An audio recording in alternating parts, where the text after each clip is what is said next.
തറവാട്ടിലാണെങ്കിൽ ആദർശ് നയനയോട് പറയാണ്, എന്തായാലും നന്ദുവും അനിയും ഒരുമിച്ച് തന്നെ ആയിരിക്കും, അവർ ഒരേ സ്ഥലത്ത് തന്നെ ഉണ്ടായിരിക്കും.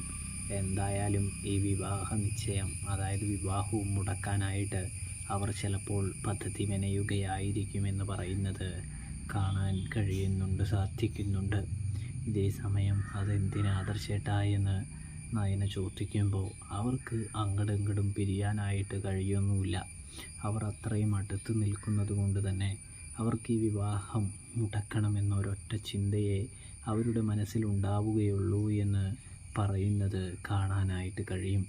ഇനി ആദർശേട്ടൻ പറയുന്ന മാതിരി അതിന് വല്ലതും പ്ലാൻ ചെയ്യാണോ അവർ എന്ന് നയന ചോദിക്കുന്നത്, ചിന്തിക്കുന്നത് കാണാൻ സാധിക്കുന്നുണ്ട്. എന്നിരുന്നാലും നയനയെയും ആശ്വസിപ്പിക്കുകയാണ് ആദർശ് എന്ന് കാണാനായിട്ട് കഴിയും, സാധിക്കും. അപ്പോൾ